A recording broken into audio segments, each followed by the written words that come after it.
Broadcasting from the business capital of the world, this is the Podcast Business News Network. Ever since we've gotten together with her, we have learned so many different ways that acupuncture can support us in terms of our health and wellness. One of those ways is to improve your complexion, and she's spoken briefly in the past how acupuncture is sort of like Botox, can smooth wrinkles out, give you a better overall look to your skin, your face. Today, we're going to talk about acne. Very challenging, not just for teenagers, but also adults. Who knew acupuncture can help with that? She knows. She is based out of New York City, and she's Dr. Kelly. She's back with us. Welcome. Thank you, Steve. How are you? Very well, very well. It's great to have you back here. And here we go again, another challenge that many of us face, and acupuncture can support acne. Now, when you talked about it being sort of like Botox, I'm going to go by memory here. Getting acupuncture on your face increases the qi, call it the blood flow, and that kind of smooths things out. Is it doing the same thing for acupuncture? I'm sorry, for acne? Actually, it does. I have, all kind of patients come in. Some patients, they're like, over 50 something come in for acupuncture for facial rejuvenation because, everybody wants to look younger and more prettier. And it's pretty effective. They do look so much younger than the same age people who don't do acupuncture for the facial rejuvenation. I also have other patients, they're in their 30s or 40s, all kind of age, men or women, still have pimples. Some people, I ask them, how long you have been, going on with pimple? They said, since teenager never stops. So they're usually, acne only happens to people like teenager, like you're like 13, 14. But nowadays, actually, it happens to all kind of age. Doesn't matter you're 30 or 40 or 20s or teenager. So now raise the question, why? Like why it happened to all kind of age? So in Chinese medicine, we can explain. So in Chinese medicine, our spleen, if you remember, we may talk about a little bit before. Yes. So spleen in charge of the transform the nutrition we taking in to the, to the nutrition our body can use it. It's like digestion, right? When you just eat some broccoli, eat some like steak, your body cannot just use that. Your body have to, have several chemical reaction, then our body can use it. In Chinese medicine, spleen, of course, stomach, all other organs also play a big part. But spleen control the transformation. So if you have spleen deficiency, there could be a chance you have pimples even you are already past teenage. Wow. So you're saying that it's very much diet related. It's what you eat. Now, it's the spleen that's doing the work, but it's only reacting to what you're eating. Could you potentially change your diet and reduce the number of breakouts on your face? Yes, still you're right. So it's kind of like related with that. So I talked a lot about Chinese medicine doesn't like cold. So try to avoid cold drink, cold food. For example, if like sushi, eat ginger because they always serve ginger wasabi with the sushi right on the plate. There is a reason for it because sushi usually cold, like raw fish, even the rice is cold, everything is cold, sushi itself. That's why they always serve the sushi with ginger, with wasabi to neutralize that coldness. But a lot of people, they just eat sushi and just leave the ginger, leave wasabi. So, which is pretty bad for our spleen stomach because it's cold. So, if you eat sushi for a long term, not only sushi, anything cold for a long term, you will damage your spleen, make your spleen more deficient. When your spleen deficient, you cannot really transform all the food you eat into the nutrition our body can use. Then when the result, not everybody showing the pimple on their face, but one of the choice or one of the possibility is some people, because their spleen is deficient, they cannot really transform the food. Then they have pimple on their face because our body just cannot really digest all the thing we are taking in. Then something have to come out. One way is showing up on the face as pimple. We take it for granted how our body processes food, energy, everything that's going on there. We just assume, you eat it, body will take care of it. No. I'm getting from you, that's true to a point, but your body can't do everything. It's working sometimes overtime, trying to compensate for garbage that we eat. Certainly eating sushi is not garbage, but to your point, if you don't adhere to the hot and cold food rule, your body's going to be fighting it. And I always wondered why do they serve wasabi with it? Now I thought it was a flavor thing. I'm seeing this in a very different light, and just because we say it's a cold food doesn't mean it's physically cold. Same thing for hot, right? Yeah. So all the food has nature, like cold or hot or cooling or warm. So in general, meat are more hotter than vegetables.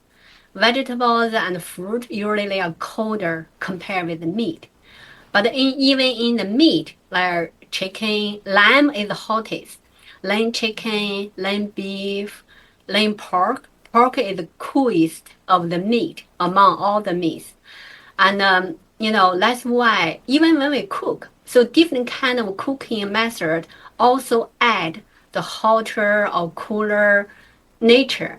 Like, for example, if you fried the chicken, you make it even hotter, like a fried chicken. Let's even put more heat on the hot nature itself. So that's why I mentioned when you eat chicken, maybe make a soup with mushroom, because mushroom is more cooling. So the hot and cooling nature add together, so make the chicken not so hot. But if you eat fried chicken at night, you're not gonna have a good sleep most of the chance because it's just too hot, the nature. Wow. So I wonder about this. I've started including ginger in my tea first thing in the morning, even during the day. I have it here. I'll just add it to tea. I hear it's healthy. I love the flavor. Adds a little zing to it. But now I'm wondering, adding ginger, according to what you've said, is adding some heat to whatever that somebody's consuming. So if it's a cup of tea, the tea's already hot, right? Now you're adding more hot. That's the ginger. Is that a bad thing? Actually, even tea, different kind of tea also have different nature. For example, green tea is on the cooling side. I think most people maybe like to drink green tea all the season. No matter summer or winter, they just drink green tea. But green tea is kind of like cooling, actually. So if your body is on the colder side, when you drink green tea, you put in a little ginger. That's good because you are like a little bit young, deficient, or colder. In that way, it's good. So it's really dependent on what kind of body nature you have. Some people, they already have a lot of yin deficiency. No, I won't suggest you to eat a lot of ginger. But if a person already have like coldness in their middle jaw, like stomach, spleen, yeah, eat a little ginger is good for you. So that's why Chinese medicine is everybody is different. We like really customize the treatment to each one individual. We never say, oh, this is good for everyone. No, we have to, look at your tongue, look at your pulse, ask questions, then we say, oh, this is good for you. But now we also have to add to that, you have that tea with breakfast. What's your breakfast? Is it hot? Is it cold? So there's a lot going on here that none of us ever realize unless you look deeper into Chinese medicine. How do we understand all of this, and how can we use this info to have better digestion, better health, and everything? Is it do we go online and we look to see what foods are cold and what are hot? Well, I mean, when we were in Chinese medicine school, we did have class. We did have class about the nutrition, like what kind of food is hot, what kind of food is cooling. For example, cucumber is kind of on the cooling side. Well, okay, Right? just I want to add in there. There's a phrase. They're acting cool as a cucumber. That phrase has been around forever. So there's some validity in that, backed up by a silly little quote. So would somebody come to you to learn more about this? To understand what they should be eating? Or is this now where we cross the bridge into somebody who's a Chinese nutritionist, maybe? I don't know. Yes, actually, all my patients, they love to talk to me after treatment. They ask me tons and tons of questions. Like yesterday, there's a father and there's son came in. So the father he had kidney stone before. Now he still have a little bit like painful urination. So I have been treating him for about a month. So he said his condition improved, not so painful anymore. But he said, oh, sometimes I still feel a little bit. Then I asked him, do you eat anything spicy?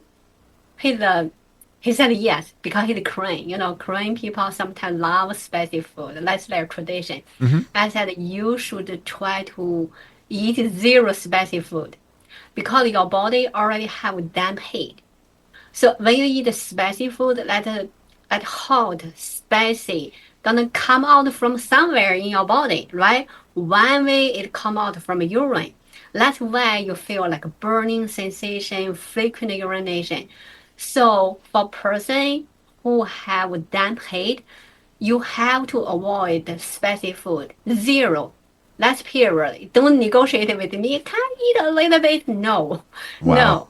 That's gonna make it worse. So I mean in general, Chinese medicine kind of like neutral. Right? Not too hot, not too cold, unless your body has something needed hot, needed or the cold. In general, we like kind of like neutral.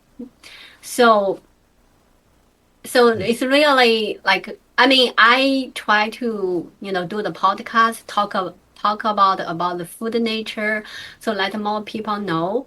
And my patients always ask me tons of questions about what kind of food I should eat. And some people did give me very positive feedback. Say, hi, Dr. Kelly, I listened to you. I started to eat the little yellow rice because the orange or yellow, the color is associated with stomach spleen. He said, oh, my stomach feels so much better. My spleen feels so much better. My cold hand and feet not so cold anymore. I literally feel the improvement. Thank you for your suggestion. I mean, usually all the Chinese medicine doctors should know this, but I'm trying to promote the Chinese medicine so let more people know, because most of I think American people or even young Chinese people, they don't even know this, or even they know they don't want to. Like a lot of young people, Chinese people come to me. I ask them what kind of water you drink. They said cold water. I'm like, cold water not good for you. But they are like, it's just everybody drink cold water, so I just follow everybody else. But doesn't mean that's right. Right.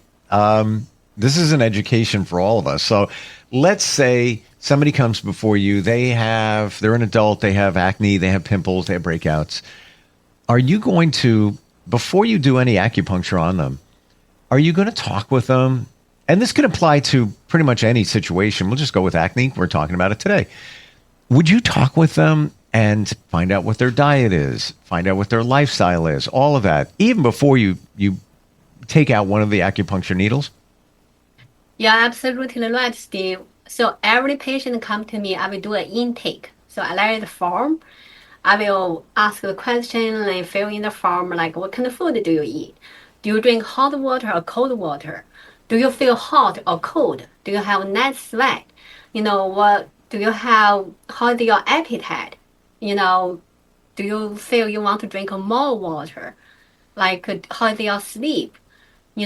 All kind of these questions will give me a very clear signal, like whether this person is maybe the lifestyle is wrong, maybe the diet is wrong. There's something must be wrong. That's why we have problem. Like if a person is very healthy, like lifestyle is healthy, everything is right. The person shouldn't have any problem. But when a person has something wrong, there has to be something wrong in the person's lifestyle.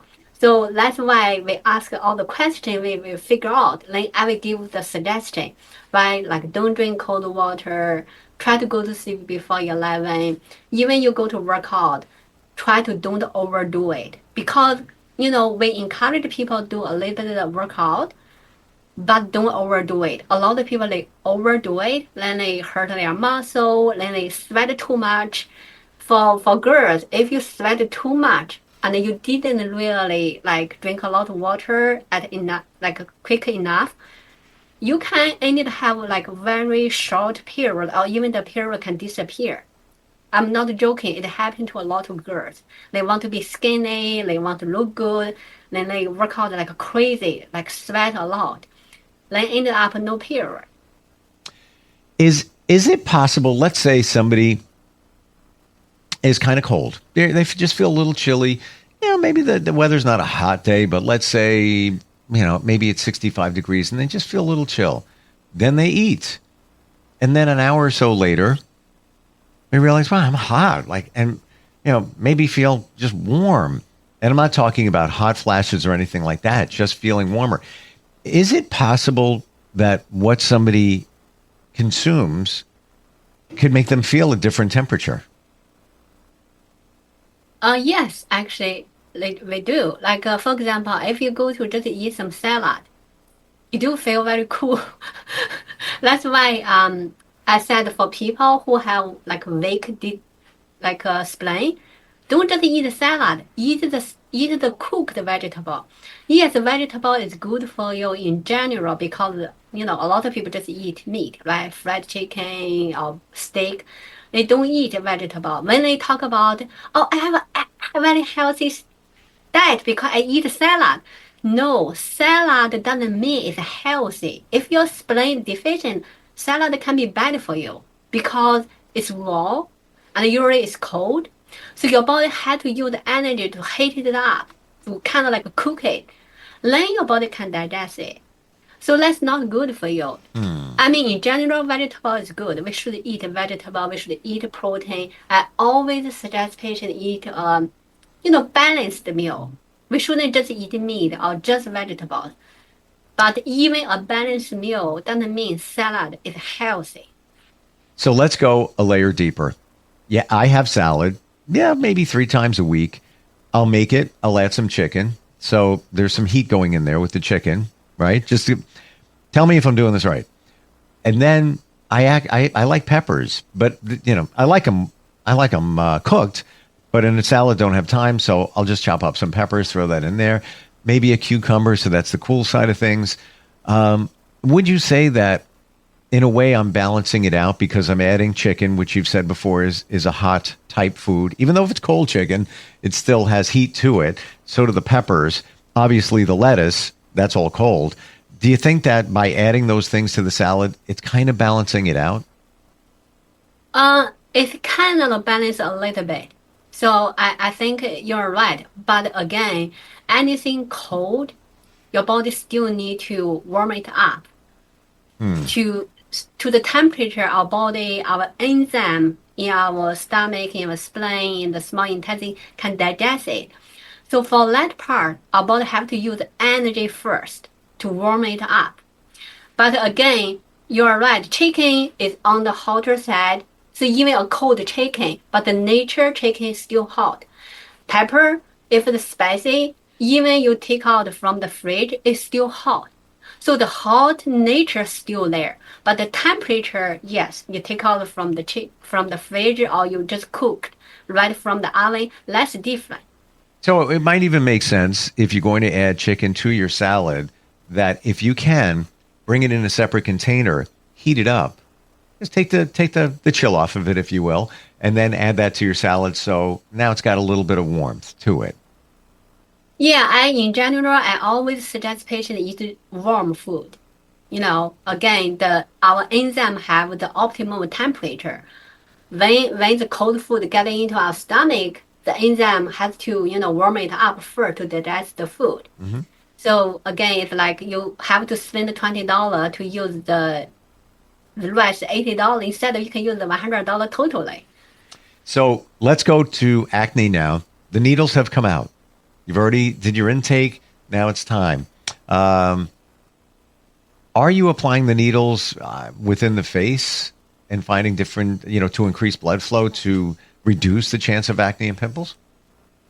That's a very good question, Steve. Actually, some people I recall even when I was a student in my school, I think the teacher told us don't put the needle in the pimple because that may cause inflammation stuff. But to my understanding and my practice, I think first we should your spleen deficiency, we should tonify your spleen, right? That's the main route we should choose because that's the reason why you have pimple. But for the branch, which means the acne on the face, what we should do, I will put some needle on the face, maybe not right in the pimple, but there are a lot of points on the face, like stomach channel on the face, the small intestine on the face.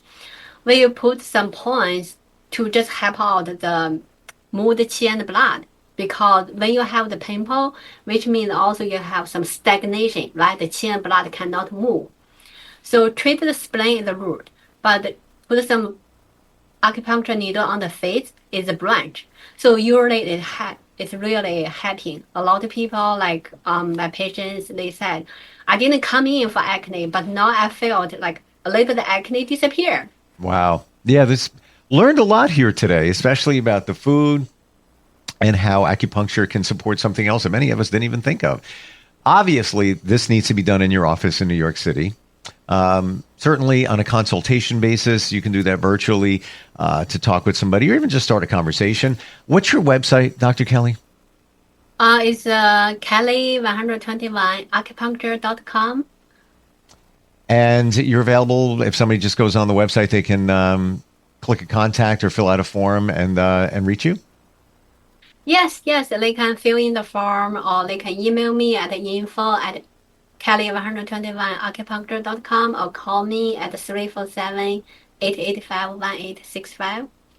Thank you very much for today. Thank you for all the insight. Always learn a lot with you, and I really appreciate it. Thank you again. Thank you, Steve. We'll be right back.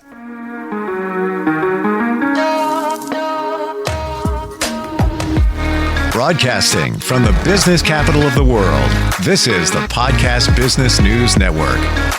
Adopt US Kids presents Multiple Choice Parenting. Your daughter just had her first breakup. Do you A, put yourself in her shoes? How could he do this to you?